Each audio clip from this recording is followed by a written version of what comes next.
As you all know, the hantavirus supposedly was on this ship. 3 people has now turned into 8 people. Health officials are now monitoring people in at least 3 U.S. states for hantavirus exposure, all linked to the MV Hondias cruise ship outbreak. 8 cases, 3 dead. Mortality rate up to 50%. 23 passengers already returned home before the outbreak was confirmed. 1 is already sick. Arizona, California, Georgia. This is the worst possible time for an outbreak with 50% mortality rate to go international. They're now saying it's possibly spreading to the United States, Singapore, France, the Netherlands. It's now spreading across the world. The hantavirus plaguing the cruise ship has now also spread to France. So a French person who never set foot on this cruise ship has now tested positive for this Andes virus, which is the substrain of the hantavirus that can spread from person to person. They contracted it from the passenger who died that was on the plane. And if you remember what I've said on previous videos is that they are now tracking everybody on that plane that rode with the victim who passed away.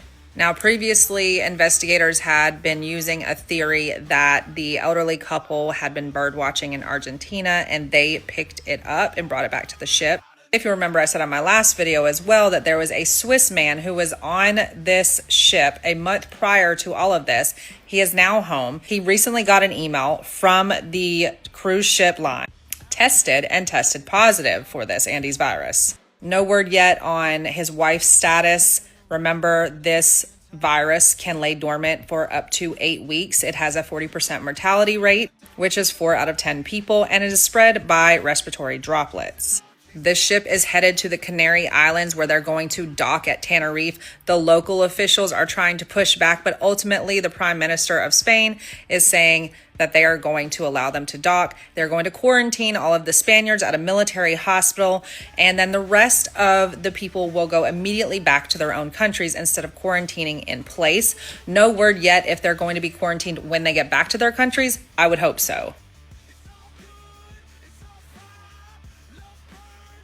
You may have heard about the cruise ship that's been stranded for days near Cape Verde. They had a rare virus outbreak that left 3 people dead and a few more sick. And it's allegedly due to a thing called the hantavirus, which is, listen to this, an airborne virus that comes from rodents' droppings, urine, or saliva, and that also transmits from human to human. What was the COVID story again? It came from a bat and a pangolin in some wet market. And do you remember in January 2020, the people stranded on the Italian ship? A lot of similarities. But wait, in this one, there's a plot twist. One woman left the ship and collapsed at the airport in Johannesburg, probably infecting other people, just like in the movie Contagion. Now, the fake news media is sharing this blogger's video on purpose, trying to spread fear amongst us.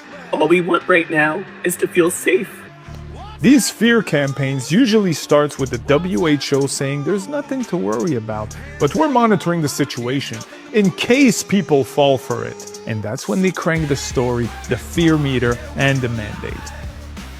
Now we've got some breaking news. Hantavirus has reached Singapore with 2 people suspected of having the deadly disease currently isolating while being tested by doctors. We'll bring you the latest on GB News throughout the day. But moving on, there's some more breaking news for you. Here's our buddy Bill on The View. And it won't be the last pandemic. The next one could be far more severe. I mean, this one, it killed millions. It was awful. We got the vaccine. You know, actually, President Trump's leadership was a factor in getting that out quickly. And so when I spoke to him, I said, okay, here's some other medical innovations, including a thing called an HIV cure that could be accelerated. So, you know, we should be more prepared both for a pandemic. I'd say that's still number one. You know, you can worry about nuclear war. You can worry about AI. There's plenty to worry about. But overall, I'm an optimist. No, I mean, you know, it's up to the government to think ahead on behalf of the citizens. Yes. So, pandemic, there's a lot that we should be doing that hopefully we'll get our act together before the next one comes. You know, overall, the innovation in health, both in the developing countries, the rich world, you know, I love being part of that. I was reading, though, that you said the next pandemic you are predicting within maybe 25 years. Is that Certainly accurate? we'll have one in the next 25 years. You know, there's even some pathogens out there that we're watching over right now.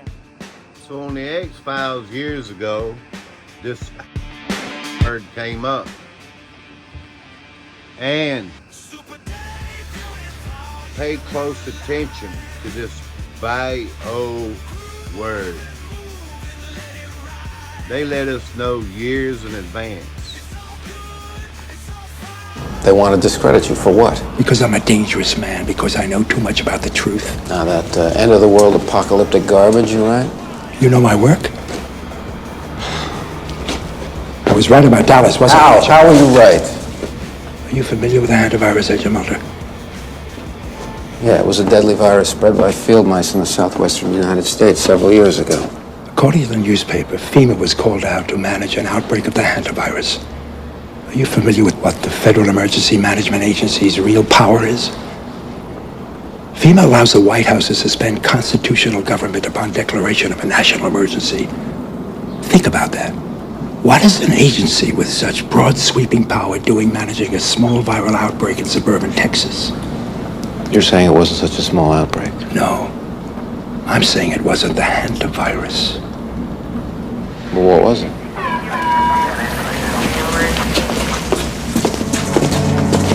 What was it? When we were young men in the military, your father and I were recruited for a project. They told us it was... What killed those men? What killed them, I won't even write about.